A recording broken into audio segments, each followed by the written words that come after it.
Мистер Баска, это я.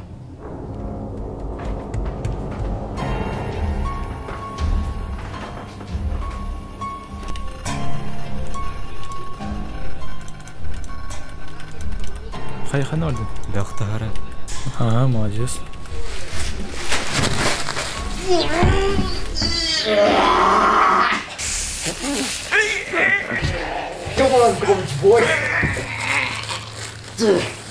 Пепсикольный, бля, метюлик и чайджанда. Босс! Бля, теперь спина. Третий раз за неделю. Надо с этим что-то делать. Вы пинда. Иди нахуй, я обзор делаю. Apa obzor ona kemen donfon istiturar Costa burger hagastapta. Easy والله, так والله. Йоу-йоу, сегодня мы посмотрим короткометражный фильм «Убагайта», снятый Николаем Корякиным или же Николай А.Т. Ссылка на его канал будет в описании. Фильм вышел неделю назад и уже собрал более 50 тысяч просмотров и стал главной темой для разговоров среди любителей якутского кинематографа.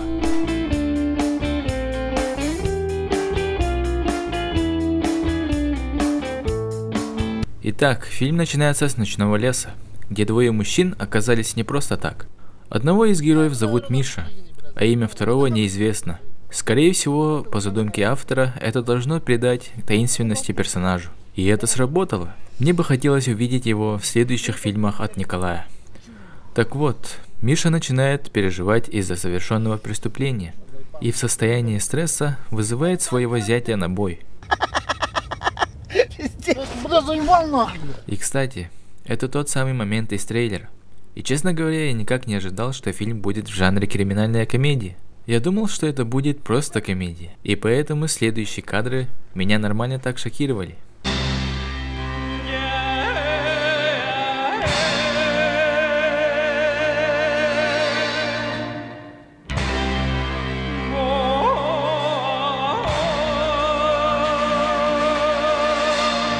Все это мне напомнило момент из фильма «Бешеные псы», где мистер Блондин пытает полицейского.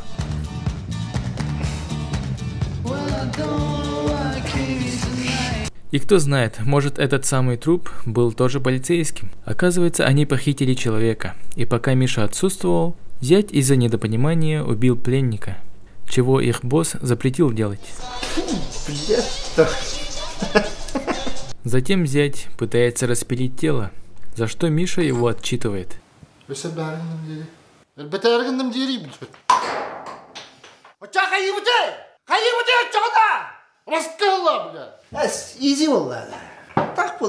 Индинда. Этот момент я подсмотрел у Мамбет-Офф. Вдруг звонит озлобленный из-за ненужного убийства босс и спрашивает, все ли чисто.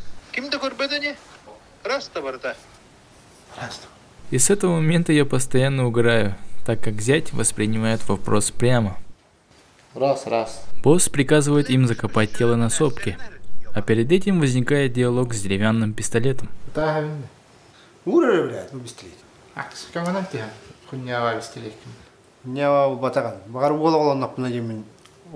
Отсюда мы узнаем, что у зятя скоро должен родиться ребенок, и мы снова оказываемся в том моменте из начала фильма.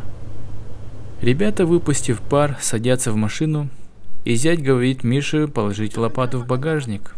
И в этот момент к нему приходит СМС от босса с приказанием убить напарника. Во время удушения Миша замечает тот самый деревянный пистолет зятя и отпускает его. В этот момент соотношение сторон меняется. Казалось бы, для того, чтобы оба персонажа вместились в кадр. Но на самом деле такой прием используют для того, чтобы показать изменение мировоззрения. Например, как в «Братце-медвежонке», когда главный герой Кунай, будучи человеком, видит узко. Но когда он перевоплощается в медведя, то уже видит шире.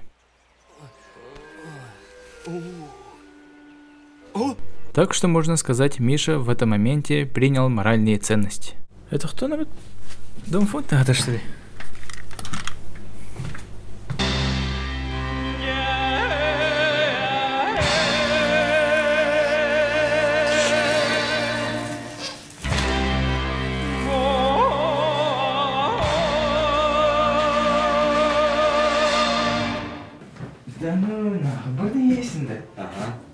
Ха, о, бля, кивата хөппинда. Бардың салата саяйст. Ё-моё, коста каста дивдим бата. Бля, бәдигер ларым да, би вообще ёхтарис. Эс. Ты, блядь, Толарович. Бандил ранер, коста гелен көрөпетте билег. О, как раз алиде. Ха, бургер келеді. Бургер келеді.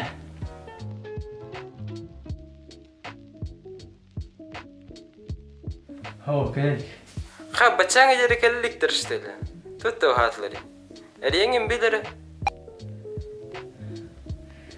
Пиздец нах. Тугнавды. Артур куда бака эти Кристина Лаха тасаджа, меня мындык же бургердер атоналар. Бургердер şey.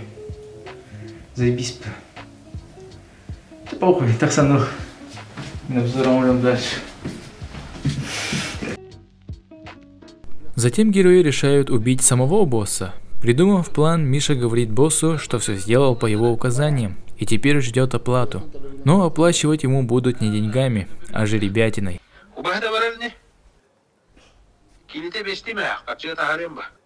Само убийство остается за кадром, и нас переносят на рынок. Поэтому многие спрашивают у автора, что же все-таки с ним произошло. Кто-то даже выдал теорию, что это отчасти мясо самого босса. Но определенного ответа нет, и мы вольны думать так, как захотим.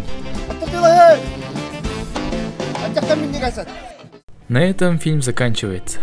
Конечно, я пересказал вкратце, но главные жемчужины фильма — это диалоги актеров, которые сняты очень убедительно. Отчасти этому помог мат, ведь не будем скрывать, что все матерятся при беседе с друзьями. Так что советую посмотреть. А тем, кто уже смотрел, рекомендую ознакомиться с другим коротким метром Николая под названием «Куттал». Там играет тот же зять, которого сыграл Владислав Никоноров. И я этого не сразу заметил. Очень уж разные получились персонажи. Так что можно сказать, актер что надо. Хочу пожелать Николаю в скором времени стать режиссером и поднять якутский кинематограф на новый уровень. На этом все. Еще и байтик.